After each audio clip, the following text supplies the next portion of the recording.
Vamos achar o Mateus capítulo 6.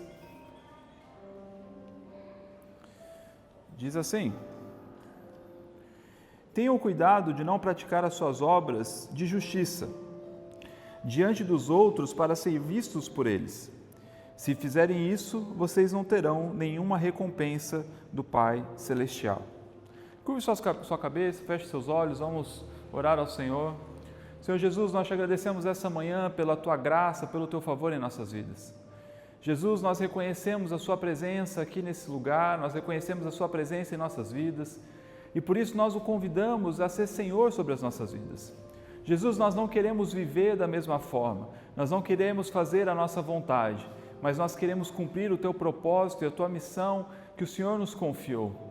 Por isso, Jesus, que o Senhor comunique conosco essa manhã aquilo que o Senhor deseja tratar nos nossos corações, para que possamos sair daqui não da mesma forma que entramos, mas saímos daqui esclarecidos daquilo que o Senhor deseja realizar em nós e daquilo que o Senhor deseja realizar através de nós.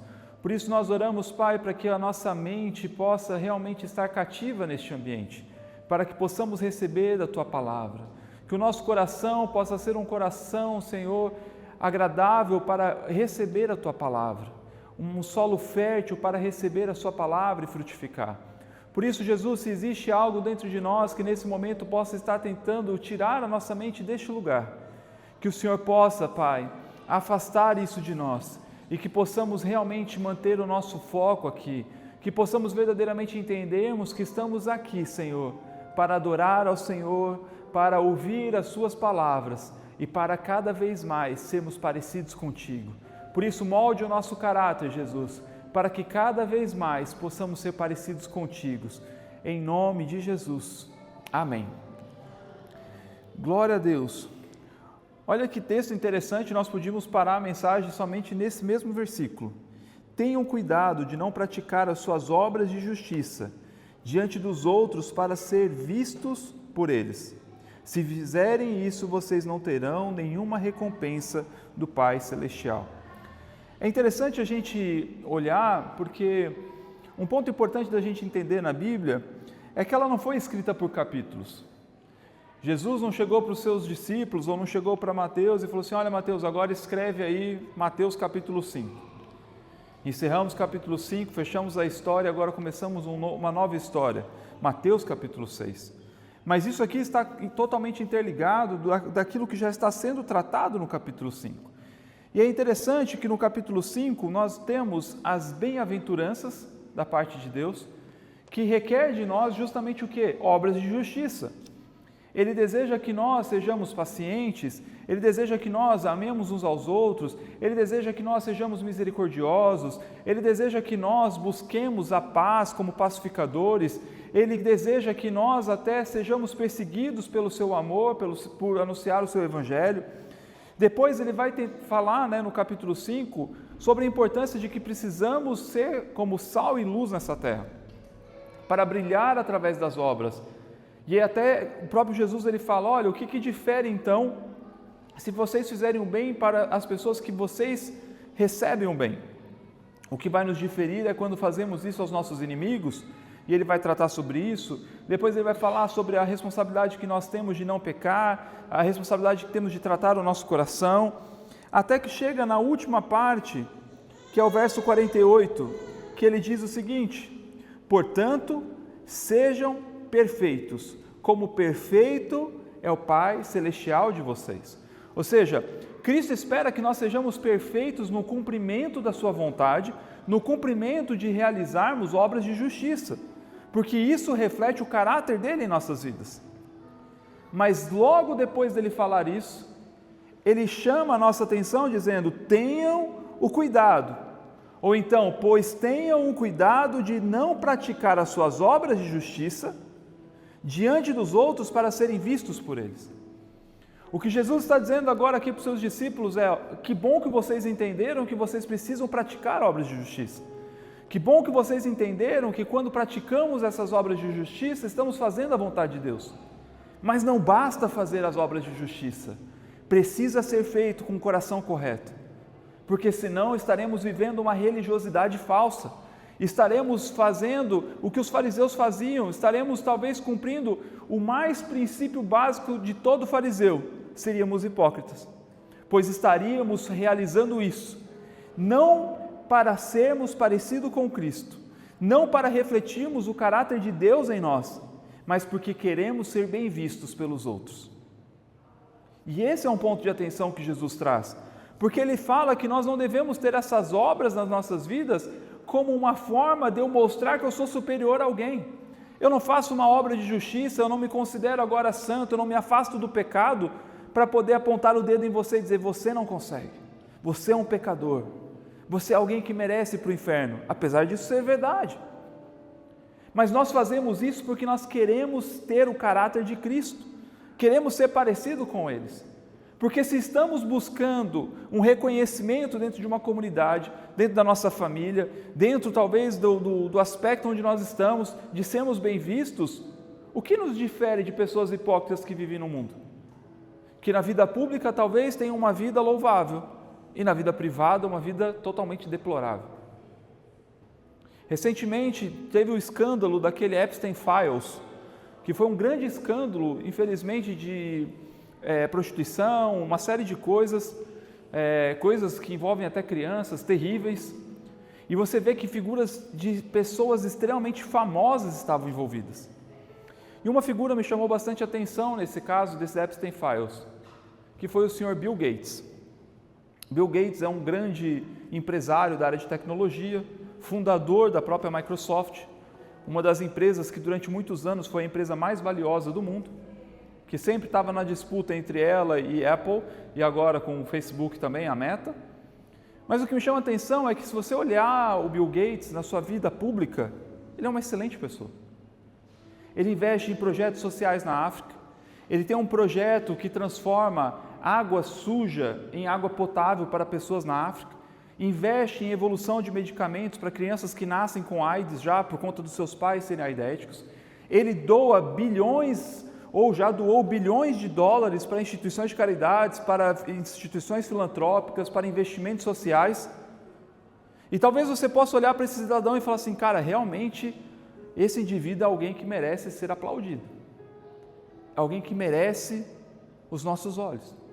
Afinal, é alguém que não precisaria olhar para o pobre, não precisaria olhar para o necessitado, ele já tem tudo.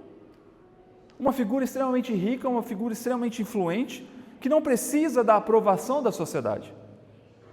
Mas até então fazia isso de uma forma, aparentemente, de um coração bom. Ele cuida de crianças, ele cuida do necessitado, ele cuida do estrangeiro, do órfão, da viúva, ele cuida daqueles refugiados. Mas de repente, você percebe que o nome dele é um dos nomes que está envolvido nesse caso do Epstein Files. Ou seja, a sua vida privada era uma vida completamente depravada, a ponto dele ter trocas de e-mails solicitando medicamentos ou dizendo que estava dando medicamentos antibióticos para sua esposa sem ela saber, porque ele tinha sido infectado em uma dessas relações extraconjugais que ele teve. E é exatamente isso que Jesus prega para nós. Não basta apenas fazermos obras de justiça, não basta apenas sermos filantrópicos, não basta apenas nós fazermos para sermos celebrados lá fora. Nós precisamos buscar a justiça do alto. Nós precisamos ser conhecidos, antes de sermos conhecidos no mundo, sermos conhecidos por Deus, por alguém que olha para nós e fala para nós assim como ele disse para Jesus: Filho amado, a quem me comprazo, a quem tenho prazer. Será que hoje, se Jesus olhasse para nós, Ele teria prazer nas nossas vidas? Será que Ele teria prazer naquilo que estamos construindo e fazendo? Ou será que apenas estamos vivendo uma falsa religiosidade que talvez por fora mantemos uma atitude que parece ser perfeita, intacta, imaculada, mas por dentro estamos quebrados? E é exatamente isso que Jesus nos alerta. Ele não diz que não devemos fazer as obras de justiça, mas ele diz: tenham cuidado para vocês não fazerem isso com o objetivo de serem celebrados pelos de fora. Porque se a nossa preocupação está em sermos reconhecidos por aqueles que estão lá fora, por olharem para nós e verem uma capa de religiosidade. Meu Deus, como Ele é santo, meu Deus, como Ele é perfeito, meu Deus, como Ele faz tudo perfeito. E Deus olha para nós porque Ele nos conhece no secreto e diz: mas eu não o aprovo. Se é essa aprovação que você busca, apenas a aprovação humana e terrena, é isso que você terá. Não espere ter uma aprovação divina se você não está fazendo aquilo que Ele orienta a gente a fazer. E no capítulo 6, Jesus ele vai tratar sobre 3 aspectos extremamente importantes para os judeus, porque esse discurso ele estava fazendo para o povo judeu. Ele vai falar sobre a oração, sobre o jejum e sobre a ajuda aos necessitados. Esse é o pilar, basicamente, da forma de ser entendido uma vida diante de Deus para os judeus. Eles entendiam que eles tinham a necessidade de ajudar os necessitados, de cuidar dos necessitados, de cuidar dos órfãos, das viúvas. Eles tinham essa consciência. Eles entendiam a responsabilidade e o poder da oração, e nós vamos ler os textos. A responsabilidade da oração a ponto de que, em determinado momento, quando era necessário uma oração coletiva pelo bem da nação, tocavam-se as trombetas. Se você era dono de um comércio, você tinha que correr, fechar tudo e sair correndo pela rua, e todo mundo sabia pelo que você tinha fechado e porque você estava correndo, porque você estava indo orar em prol de um benefício superior para todos. E o próprio jejum, que a todo ano eles celebram o dia do Senhor, o Yom Kippur, no qual eles fazem um determinado período de jejum em prol do quê? Da sua santificação, do perdão, de buscar reconhecimento em Deus, de se humilhar. E tudo isso são práticas maravilhosas. A ajuda aos necessitados é uma função obrigatória para todo cristão. É a tríade da ajuda: órfãos, viúvas e estrangeiros. Nós precisamos cuidar dessas pessoas. Por quê? Porque nós somos estrangeiros nesse mundo. Precisamos cuidar dos órfãos, precisamos cuidar das viúvas. Tiago 1, ele fala sobre isso. Ele fala que se nós não cuidarmos dessas pessoas, como podemos então dizer que somos filhos de Deus? E ele fala exatamente sobre a vida cristã ser exatamente isso, cuidado, mas não é só o cuidado. Porque se for só o cuidado, o que nos difere de um Bill Gates? O que nos difere de alguém filantrópico? O que nos difere é vivermos verdadeiramente como Cristo espera que nós vivamos. Muito mais importante do que aquilo que estamos externalizando, é aquilo que estamos construindo interiormente. Uma coisa não anula a outra, mas o que Cristo espera de nós não é que façamos apenas uma coisa com o detrimento incorreto. O que Jesus está tratando no capítulo 6 é o que Ele começou a tratar no capítulo 5, a intenção do coração do homem. Nós podemos estar fazendo coisas boas com a intenção errada. É uma das coisas que eu sempre falo no meu trabalho. Não basta você fazer o certo, você precisa fazer o certo da forma certa. Às vezes nós queremos fazer o certo, corremos e fazemos e não sei o quê, mas estamos fazendo da forma incorreta. Não vai produzir o resultado esperado. Agora, quando temos verdadeiramente o nosso coração tratado para fazermos aquilo que Deus espera de nós, aí sim caminharemos em cumprir a vontade dEle nas nossas vidas. Verso 2: Portanto, quando você der esmola, não anuncie isso com trombetas, como fazem os hipócritas nas sinagogas e nas ruas, a fim de serem honrados pelos outros. Eu lhes garanto que eles já receberam a sua plena recompensa. Mas quando você der esmola, que a sua mão esquerda não saiba o que está fazendo a direita, de forma que você preste a sua ajuda em segredo, e o seu Pai que o vê, o que tem feito em segredo, o recompensará. Aqui é uma instrução extremamente maravilhosa da parte de Deus, mostrando como que nós devemos agir quando estamos fazendo a bondade às pessoas. Eu não sei se você já teve a oportunidade de ver, eu por acaso até gosto de ver vídeos de pessoas que às vezes fazem boas ações na internet. Encontra alguém na rua, numa situação precária e fala assim, não, olha, eu vou te ajudar. E arruma a pessoa, dá um jeito, compra roupa e não sei o quê, e publicita isso. Eu até entendo que alguma publicidade às vezes precisa ser feita para mostrar que a bondade ainda está reinando sobre o mundo. Mas tem perfis hoje na internet que vivem disso. Apesar de ser algo positivo, eles já estão recebendo a recompensa deles. Eles estão usando aquilo para se tornar conhecido, para ter um benefício próprio. Talvez para daqui a algum tempo se lançar como um candidato político, talvez para fazer algum anúncio ou alguma campanha publicitária. Ele já está recebendo a sua recompensa. E pronto, que bom, porque a pessoa que recebe a ajuda, muitas vezes ela não está interessada em saber se você vai estar com a atitude correta no seu coração ou não. O importante é que o sofrimento dela está sendo suprido. O necessitado, muitas vezes, ele não vai ter esse grau de reconhecimento e falar, não, cara, eu não quero exposição na internet, se for para isso eu não quero ajuda, não. Ninguém faria isso. Se você está precisando, você vai aceitar. Mas será que a pessoa queria estar com a sua vida exposta daquela forma? Será que realmente ela queria que todo mundo visse a sua fraqueza ou a sua nudez? E é exatamente isso que Jesus nos orienta a fazer. Quando nós ajudarmos, não precisamos ficar publicitando. Porque se estamos publicitando e fazendo e mostrando, nesse excesso de trazer a glória para nós, olha como eu sou bom, olha só. Tem empresas hoje em dia que investem em partes sociais como forma de publicidade. Porque é uma publicidade orgânica, as pessoas gostam de ver isso. Mas não é isso que o Evangelho nos prega. Nós não estamos aqui para fazer uma campanha publicitária e dizer, meu Deus, como a igreja é linda. A igreja de Cristo é o melhor lugar da terra. Não, nós estamos aqui para fazer o que Cristo espera de nós. E nós fazemos as coisas no secreto, sem ninguém ver. Muito mais importante do que o mundo souber o que a gente faz, é importante Deus saber o que nós estamos fazendo. Como está o nosso coração? Onde está a nossa atitude? Porque se desejamos receber recompensas aqui na terra, as nossas obras não são válidas para nada. Aqui onde o ouro corrói, o metal corrói, aqui onde o ladrão pode roubar, eu prefiro construir riquezas no local celestial, onde vai estar para a eternidade. Pode ser que talvez nós nunca seríamos conhecidos aqui. Talvez o seu nome não vai estar na mesma manchete de um Bill Gates como o maior filantrópico do mundo.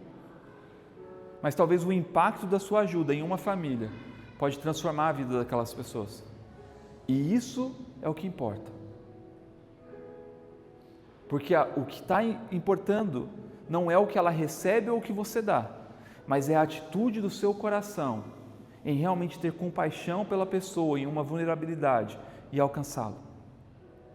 Porque quando fazemos isso, nós estamos reconhecendo que nós estávamos nessa situação de vulnerabilidade, quando Deus Todo-Poderoso, Criador de todas as coisas, decidiu nos oferecer o que Ele tinha de mais precioso, o Seu Filho. Nós não fazemos porque somos bons, nós fazemos porque refletimos o caráter de Cristo que habita em nós. E por isso fazemos. Muito mais importante do que uma fama que é construída com base em publicidades. É uma fama que é construída justamente pelo quê? Pela forma orgânica. Eu não sei se você já teve a oportunidade de conhecer talvez uma empresa que investiu milhares de dinheiro em campanhas publicitárias. Talvez ela até tenha sucesso. Só que às vezes o produto que ela entrega não é tão bom. Com o passar do tempo, não adianta a publicidade que tiver. As pessoas vão ver, esse produto não é bom, não vale. Em compensação, tem outras marcas muito grandes, que quase não se faz publicidade. Por quê? Porque a propaganda boca a boca de quem usou é muito melhor. É aquela pessoa que fala, não, aquele cara é bom. Não, mas eu nunca ouvi falar dele. Leva lá que o homem resolve. Você leva e o cara resolve. Aí você conhece alguém que tem o mesmo problema, você fala assim, cara, tem um cara que resolve o problema. Não, eu não conheço, não tem problema, leva lá que resolve. O cara leva e resolve. E isso vai crescendo. Porque uma boa fama é muito melhor do que tesouro. Agora, como se constrói isso? Quando verdadeiramente construímos um secreto. Porque não adianta nada termos toda uma pompa, institutos, podemos ter uma estrutura monstruosa. e de repente estamos depois envolvidos em um escândalo, porque a nossa vida não respalda aquilo que fazemos. O que Cristo espera de nós é justamente verdade, não uma hipocrisia. Eu não posso ter uma vida pública e uma vida privada. Eu tenho que ser a mesma pessoa. A pessoa que senta comigo na mesa de jantar num dia privado, só eu e essa pessoa, ou que viaja comigo para um outro país, ele tem que ver a mesma pessoa do que está aqui. Se não está vendo, algo está errado. Precisamos reanalisar o nosso coração e corrigir essas coisas. E é isso que Cristo espera de nós. Porque podemos estar fazendo coisas boas, achando que estamos fazendo coisas boas, mas estamos com o coração errado e não iremos receber o resultado esperado. Vamos ler a parte da oração. Mateus 6:5.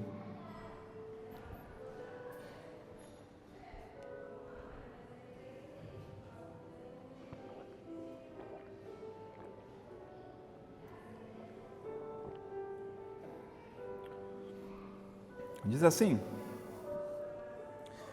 e quando vocês orarem, não sejam como os hipócritas. Eles gostam de ficar orando em pé nas sinagogas e nas esquinas, a fim de serem vistos pelos outros. Eu lhes asseguro que eles já receberam sua plena recompensa. Mas quando você orar, vá para o seu quarto, feche a porta e ore ao seu pai, que está em secreto. Então seu pai, que vem em secreto, o recompensará. E quando orarem, não fiquem sempre repetindo a mesma coisa como fazem os pagãos. Eles pensam que por muito falar serão ouvidos. Não sejam iguais a eles, porque o seu Pai sabe do que vocês precisam antes mesmo de o pedirem. Vocês orem assim: Pai nosso que estais no céu, santificado seja o teu nome. Venha o teu reino, seja feita a tua vontade, assim na terra como no céu. Dá-nos hoje o nosso pão de cada dia. Perdoa as nossas dívidas, assim como perdoamos aos nossos devedores. E não nos deixe cair em tentação, mas livra-nos do mal. Porque o teu reino é o poder e a glória para sempre. Amém. Pois se perdoarem as ofensas uns dos outros, o Pai Celestial também lhes perdoará. Mas se não perdoarem uns aos outros, o Pai Celestial não lhe perdoará as suas ofensas. Nesse texto nós temos aqui muitos aspectos que nós podemos abordar. Eu vou tentar abordar alguns, talvez não todos. Mas um aspecto importante é, talvez a primeira vez que nós lemos esse texto, parece que Cristo orienta que nós não devemos fazer orações públicas. Mas não é isso que ele está dizendo. O que ele está dizendo é que a nossa oração pública não pode ser o único momento de oração das nossas vidas. Porque se estamos fazendo isso, estamos sendo hipócritas. Porque se eu só lembro de Deus quando eu frequento a igreja ou quando eu venho aqui, o que eu estou vivendo? Que evangelho estou vivendo? Que vida entregue a Deus é essa? Se eu apenas reservo um dia da minha semana para vir aqui e fazer então um ato religioso e falar, não, eu cumpri o meu ritual, cheguei domingo, fui à igreja. Não que isso seja uma desculpa para você não vir se o seu coração ainda não está tão alinhado, mas é justamente nisso que nós vamos tratando. Mas a nossa vida no secreto, o nosso dia a dia tem que ser cada vez maior do que a nossa vida pública. A nossa oração pública tem que ser um resultado daquilo que já foi construído na nossa vida privada. E não o nosso único momento de oração. Porque se fazemos isso, não estamos vivendo verdadeiramente o Evangelho, estamos vivendo uma religiosidade. Porque apenas estamos cumprindo um rito religioso, mas o nosso coração ainda não entendeu que temos um Pai que nos ama e que deseja se relacionar conosco. Eu acredito que todos que estão aqui são pais, e eu confesso os meus pecados. Às vezes eu não consigo ligar para minha mãe todos os dias, fato. Mas isso me custa um pouco imaginar que talvez quando os meus filhos crescerem, eles não vão me ligar todos os dias. Mas está tudo bem, eu tenho que tratar meu coração. E se nós que somos naturais e humanos desejamos que os nossos filhos se relacionem conosco, imagina Deus. Imagina se o seu filho só falasse com você no domingo. Talvez para vocês que ainda tem um bebezinho ou uma criança pequena, isso doa mais, né? Quando eles ficam adolescentes, você já até torce que seja uma vez no mês só, né? Mas brincadeiras à parte, nós desejamos esse relacionamento. Assim também Deus deseja relacionamento conosco. Aquele encontro no domingo para que a gente possa comer um almoço em família, sentados à mesa, é maravilhoso. Mas o nosso relacionamento em família não pode se resumir a um único domingo, a um momento de encontro na mesa. Mas sim durante o dia. É ele ligar, pai, eu não estou bem hoje, você pode ligar para mim, olha, eu estou meio gripado. Aí você vai lá, compra um mel, compra um limão, passa na casa dele, porque pai ou mãe, pelo menos a minha mãe sempre tem essas receitas natural aí, né? Eu acho que eu vou ficando velho, eu vou absorvendo e vou dando isso para as crianças também, né? É isso, é você saber o que a pessoa precisa, é você estar envolvido na vida dela, é você ser parte. Olha, eu estou tão feliz, eu tirei uma nota boa, olha, hoje é um dia de celebração, pô, eu fui promovido, meu chefe me elogiou no trabalho. Não é bom a gente receber essas notícias? E às vezes nós esperamos isso das pessoas. E Deus que nos criou para um propósito, que celebra conosco todas as vezes que nós estamos caminhando na sua direção, nós somos o último a falar. Ou é o último a perguntar o que ele deseja. Tomamos todas as decisões, aí quando as coisas começam a dar errado, eita, meu Deus, era por aqui mesmo que eu tinha que ir. Ainda bem que ele é longânimo, misericordioso. Mas ele deseja um relacionamento conosco. Deus não deseja uma religiosidade, ele não quer que nós façamos igual aos fariseus, que viviam da maneira mais absurda, que tiravam dinheiro das viúvas, porque aquela passagem que todo mundo celebra, falando assim, nossa, olha só Jesus falando que aquela viúva, ela deu tudo o que ela tinha. E sim, Jesus estava falando que o coração dela era um coração puro. Mas a viúva não era para dar, a viúva era para receber. A viúva tinha que estar recebendo e não ofertando. E se aquelas pessoas todas sabiam que ela era viúva, os fariseus sabiam, e eles deixavam que ela ofertasse. Sendo que eles tinham que falar, não é preciso, a gente que vai ofertar na sua vida. Somos nós que temos responsabilidade com você, não você com o templo. E Cristo chama a atenção dizendo, olha como a atitude desses fariseus estão completamente incorretas, porque estão fazendo totalmente deturpado com o que está na palavra. Faziam do templo um comércio. E foi quando Jesus até saiu descendo chicote em todos eles. Engraçado que Jesus não foi crucificado naquele dia. Já pararam para se pensar nisso? Imagina, Jesus chega e começa a descer o rei em todo mundo. Você sai no meio da rua e começa a dar porrada em todo mundo. Normalmente a gente já fala que não é uma atitude cristã. Mas ele tinha uma motivação por trás, porque ele estava deturpando completamente todo o sentido do que significava aquilo. E não houve uma denúncia contra Jesus. Não houve uma reclamação na cidade. Por quê? Porque sabiam que estava fazendo errado. É você pegar um cara que está roubando e você dar um chute nele e ele ficar quieto. Por quê? Porque ele sabe que está roubando. Não que eu estou falando que a gente tem que fazer isso. Amém? Era exatamente isso. Eles sabiam que estavam errados. E ficaram em silêncio. E o que Jesus está dizendo é que a nossa atitude não pode ser igual a dessas pessoas, que vivem de toda forma incorreta, mas têm uma capa de religiosidade. Por isso ele está dizendo, olha, não é isso. A oração tem que ser um ato genuíno, tem que ser algo bom a oração, é a comunicação sua com seu Pai. E você tem a oportunidade de falar com Ele, então não fale apenas no público.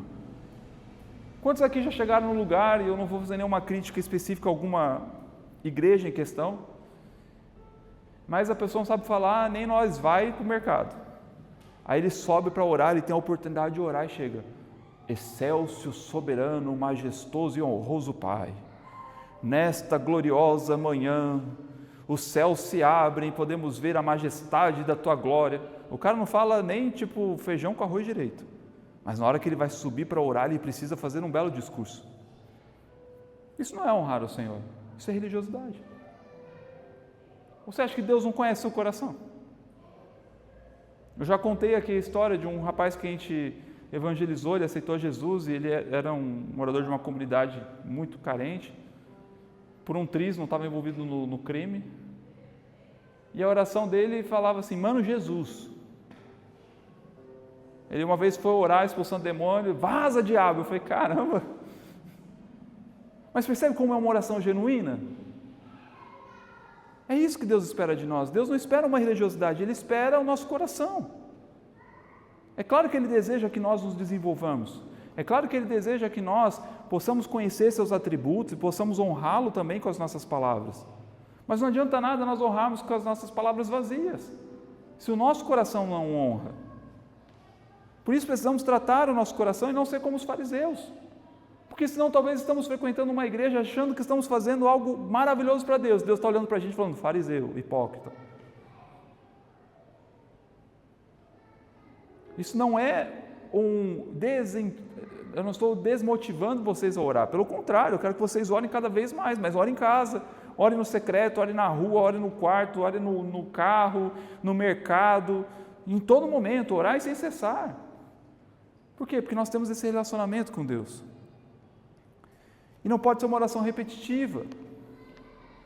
Ele não está dizendo que nós não devemos repetir uma oração, mas não é você fazer aquele mantra, que você lê um texto e você fala, esse texto é minha oração, esse texto é minha oração. Não, você precisa ter liberdade, você precisa trazer o seu sentimento, as suas emoções. Deus não nos criou com emoções para a gente guardá-las elas para nós numa caixinha secreta. Deus sabe quando estamos tristes, Deus sabe quando estamos frustrados, Deus sabe quando estamos com raiva, Deus sabe quando estamos amargurados, Deus sabe quando estamos destruídos por dentro. E Ele deseja ouvir isso de nós, para Ele poder nos alcançar nas nossas dores. Quando nós lemos salmos, nós não vemos apenas salmos honrando a beleza e majestade de Deus, nós vemos salmos que às vezes o cara está rasgando o coração, falando, olha, por que me abandonastes? Por que no momento mais importante da minha vida eu não te sinto? Salmo 22. E logo depois vem um bálsamo, e aí ele entra no Salmo 23. Mas eu tenho confiança em você porque você é o meu bom pastor. Porque eu sei que mesmo que eu ande no vale da sombra da morte, não temerei mal algum, pois sei que estás comigo. Ou seja, a Bíblia ela não tem interesse de nos mostrar uma vida de uma perfeição hipócrita, mas é uma perfeição onde nós mostramos as nossas falhas e Deus tem a oportunidade de nos tratar. E é isso que Ele espera de nós nas nossas orações. E quando Ele vai ensinar um modelo de oração, essa oração muitas vezes nós repetimos, e não tem problema repetir o Pai Nosso. Mas isso é um modelo para nós fazermos de uma oração. Entendemos primeiro que Deus é o nosso Pai e que Ele merece ser santificado, que a vontade dEle tem que ser maior que a nossa vontade e que a nossa vida aqui na terra precisa ser uma vida em comunidade. Quando diz, Pai nosso que estais no céu, esse termo, talvez nesse momento, quando ele falou isso para aquela multidão de pessoas, as pessoas podem ter me olhado com a cara igual do Naliel agora, tipo, assustado para mim, o que é? Mas esse Pai Nosso, essa palavra Pai, ela vem da terminologia Abba. E essa terminologia é uma terminologia muito específica, porque é como se fosse a terminologia que nós usamos aqui em Portugal para papá. Não é a terminologia apenas pai, como pai, tal coisa. É a terminologia próxima. Quando seu filho, papá, pode pegar uma coisa para mim? Papá, eu quero uma água. Papá, não sei o quê. Exatamente essa terminologia. Agora você imagina os fariseus ouvindo, os fariseus que estavam acostumados a falar apenas da grandeza e majestade de Deus. O Deus soberano, o Criador, o Deus e nós. O Deus e nós. De repente Jesus chega e fala, Abba, papá. Tem um pastor que eu gosto muito, o pastor Carlito Paz, ele fala que ele só entendeu a terminologia Abba uma vez quando ele foi fazer uma viagem para Israel, missionária, e ele estava fazendo check-in no hotel e do lado tinha um rapaz.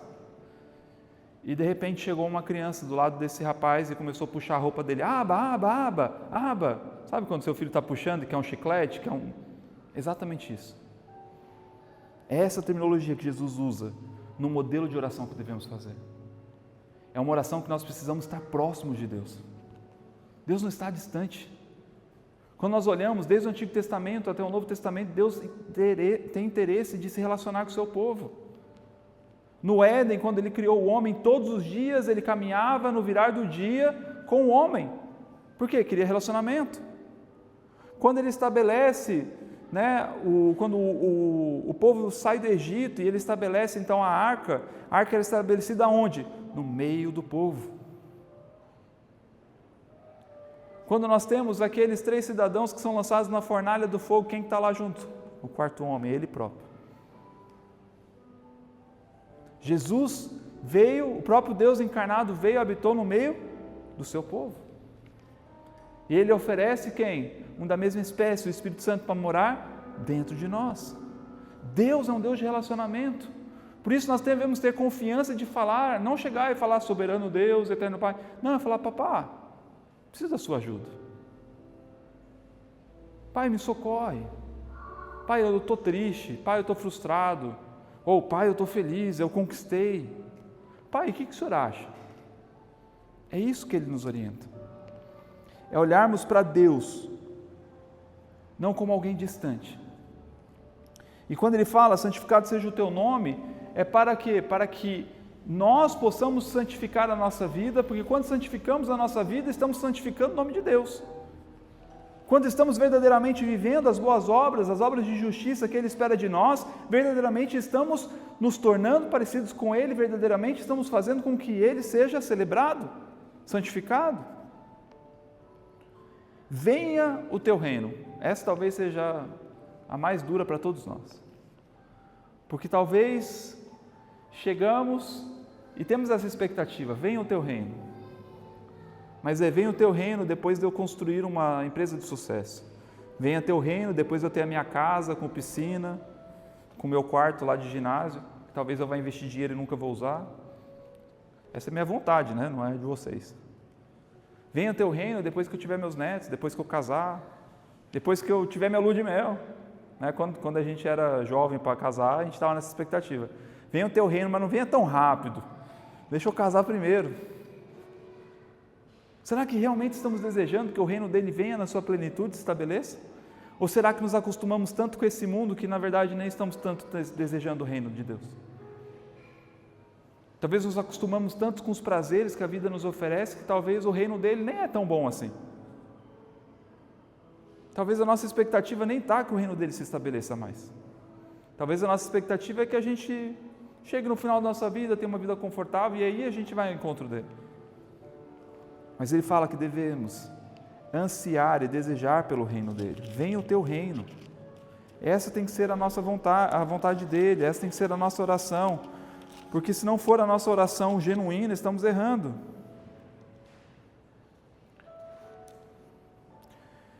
O último livro da Bíblia, em Apocalipse 22, no verso 20, ele encerra assim: aquele que dá testemunho dessas coisas diz, sim, venho em breve. E aí João termina a carta dizendo, amém, vem Senhor Jesus. Essa é a expectativa de alguém que espera pelo reino de Deus. É alguém que ora todos os dias, gratos pela vida que Ele nos oferece, mas com grande expectativa, que seja hoje que o Teu reino venha a ser estabelecido. Precisamos ter isso no nosso coração. Seja feita a Tua vontade. Isso é para lembrar para nós que muitas vezes somos egocêntricos, que achamos que nós somos o sol e a terra girem nosso torno. Isso é Jesus mostrando para nós que o centro do Evangelho não somos nós, é Ele, é Deus. Seja feita a sua vontade. Quem tem que subjugar a sua vontade somos nós, para cumprir a vontade de Deus. Não sermos nós a ditar o que Deus tem que fazer nas nossas vidas. Seja feita assim na terra como no céu. O verso 11 é um verso que eu gosto muito, que fala assim, dá-nos hoje o nosso pão de cada dia. Na cultura em que Jesus falava sobre isso, era uma cultura muito de agricultura. As pessoas elas trabalhavam um dia todo para no final do dia receber o seu salário. Não era igual hoje que nós recebemos o salário no final do mês. As pessoas recebiam a diária. Trabalhava no final do dia e tinha seu dinheiro. E normalmente esse dinheiro não era uma grande quantia. Ela não conseguia amealhar, fazer uma poupança. Mal e mal esse dinheiro dava para comprar o alimento do dia. E qualquer impacto na agricultura, uma seca, muita chuva, um fogo, uma tempestade, tinha impacto direto na vida das pessoas. Porque se não tivesse agricultura, não tinha trabalho, não tem trabalho, não tem o que comer. Quando Jesus fala, dai-nos hoje o nosso pão de cada dia, o que Jesus está querendo dizer é que nós precisamos ser dependentes de Deus e entendemos que tudo o que temos vem dEle. A nossa confiança está nele. Ele é o provedor das nossas vidas.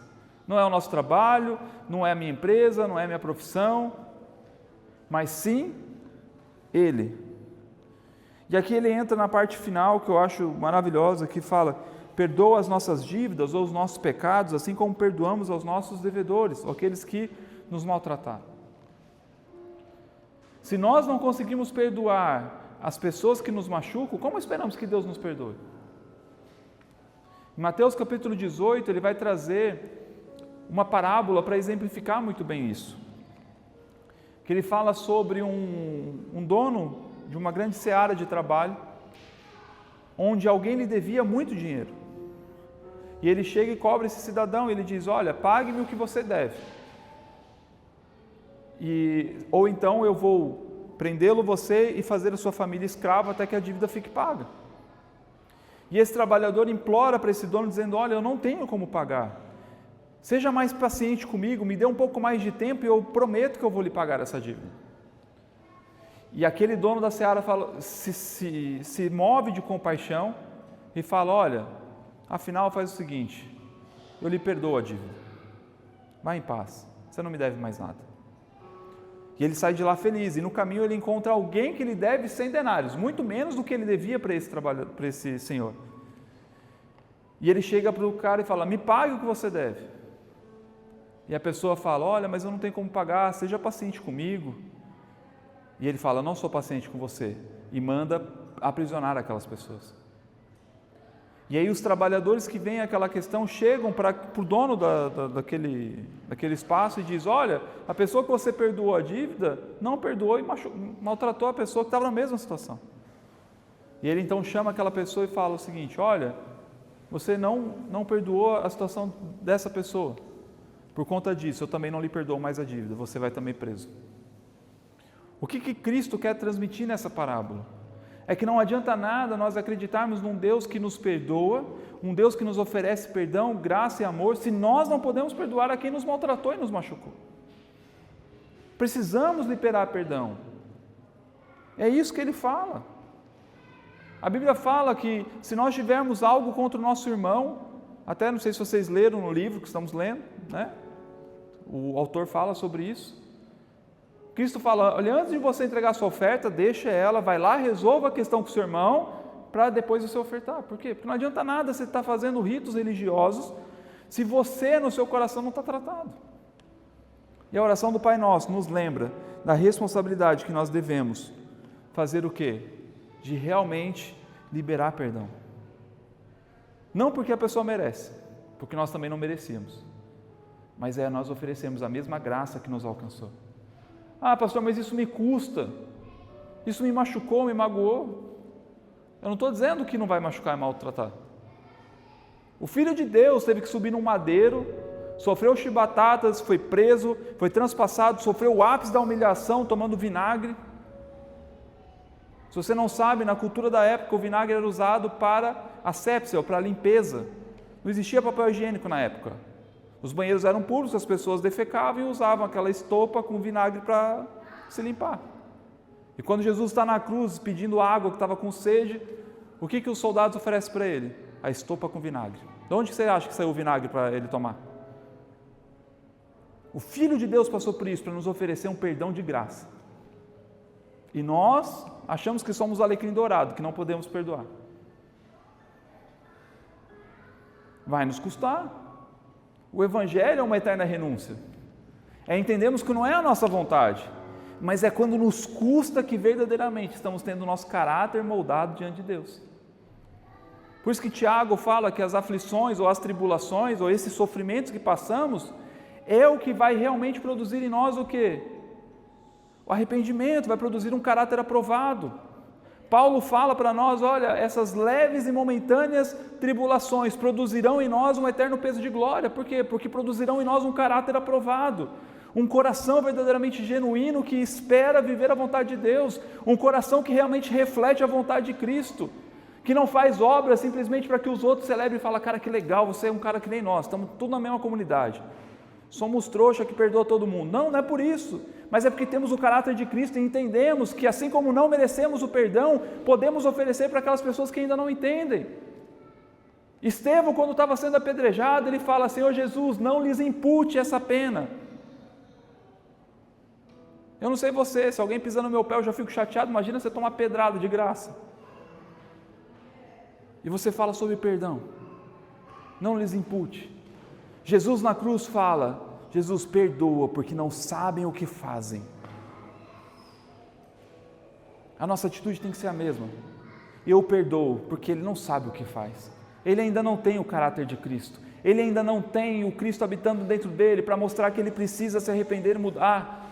Então se ele não tem, está tudo bem, eu perdoo. Porque o perdão não é para ele, é para mim.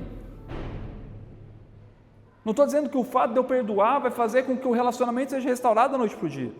Não estou dizendo que da noite para o dia a gente vai sentar e vai comer todo mundo junto. Isso vai produzir o quê? Vai ter que produzir fruto de arrependimento, de transformação. Mas o meu coração tem que liberar perdão. A Bíblia fala que não pode se pôr o sol se nós estivermos com ira no nosso coração. Isso nos mostra que nós precisamos ser longânimos. Aquele texto que as pessoas usam de novo para prosperidade, que tudo hoje em dia é prosperidade, que fala, olha, você tem que ter uma medida recalcada, sacudida e transbordante. Aí todo mundo fala, meu Deus, se eu der 10 eu vou receber 1 milhão. Não, o que ele está falando é sobre perdão. É para você encher um saco de perdão, não está cheio ainda, balança para descer, põe mais, perdoa. Não está bom ainda, balança, bate, põe mais, está bom não, perdoa. É isso que o caráter de Cristo reflete em nós. E é isso que Cristo espera de nós. Uma vida genuína. Uma vida que nos traz a Deus. E no verso 13, ele encerra a oração dizendo, e não nos deixe cair em tentação, mas livra-nos do mal. Essa tem que ser a nossa oração. Não é pedir para que Deus nos livre das tentações, não é que não seremos tentados, mas é que o nosso caráter esteja fortalecido para que no dia que a tentação vier, não caiamos em tentação. Porque quando não caímos em tentação, estamos provando que o nosso caráter está aprovado. Assim como o capítulo do livro hoje, ou ontem, do que a gente está lendo, ele fala exatamente sobre isso.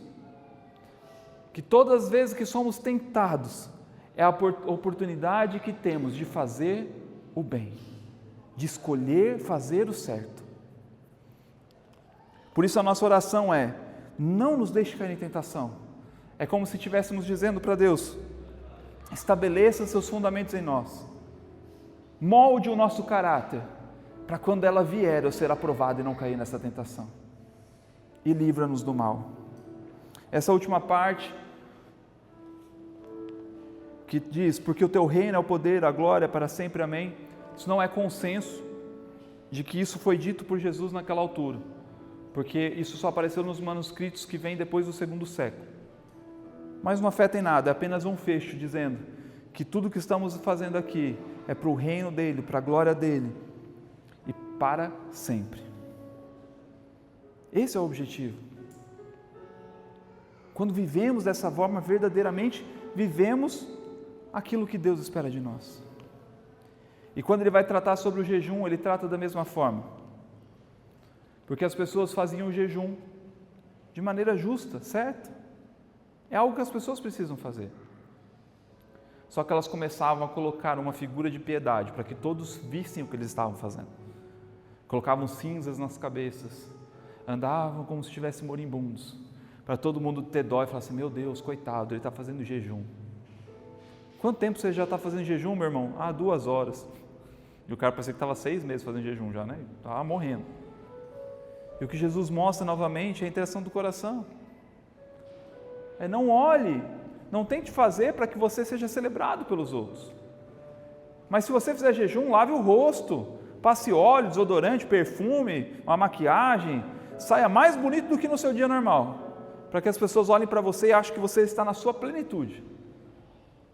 Porque o que mais importante é que Deus conheça o que você está fazendo no seu coração. Muitas vezes não vamos ser celebrados por aquilo que fazemos. Talvez as pessoas não sabem metade das lutas que temos diárias dentro de nós. Mas o que importa é que quando Cristo olhe para nós, Ele encontre em nós um caráter aprovado. E fale, esse se parece comigo. Essa é a beleza do Evangelho, é isso que o Evangelho nos oferece. É uma vida que trata o nosso coração, para que possamos viver verdadeiramente a vontade de Deus, a sua bondade, a sua fidelidade em nossas vidas. Tratando o que realmente importa e tornando-nos cada vez mais parecidos com Ele. Porque quando temos o caráter de Cristo habitando em nós, verdadeiramente amamos as pessoas, verdadeiramente honramos ao Senhor e verdadeiramente servimos a todos. Eu gosto de encerrar sempre com essa parte da oração do Pai Nosso, porque me chama muito a atenção essa parte do texto, que diz assim, perdoa as nossas dívidas e não nos deixes cair. Não sei se você percebeu, mas aqui está no plural. Não está, perdoe a minha dívida, não me deixe cair em tentação, mas está, perdoe as nossas, porque o Evangelho é algo para ser vivido em comunidade. Precisamos amar e cuidar uns aos outros, cuidar dos nossos membros uns com os outros, orar pelos outros, se preocupar com os outros. O Evangelho não é um caminho que você anda sozinho, mas é uma família que você tem para caminhar juntos, porque todos estão caminhando no mesmo sentido, de serem cada vez mais parecidos com Cristo, subjugando a nossa vontade, abrindo mão daquilo que sabemos que estamos fazendo de errado, para viver a plenitude da vontade dele nas nossas vidas. Porque quando verdadeiramente vivemos o propósito dele em nossas vidas, aí sim, vivemos plenos e completos. E aí não importa se viveremos como o João, até o final da nossa vida isolados numa ilha, ou se seremos entregues à morte como os outros apóstolos, ou se seremos apedrejados por falar sobre o amor de Cristo, não importa. O que importa é que somos verdadeiramente quem Ele nos criou para ser. Amém? Glória a Deus.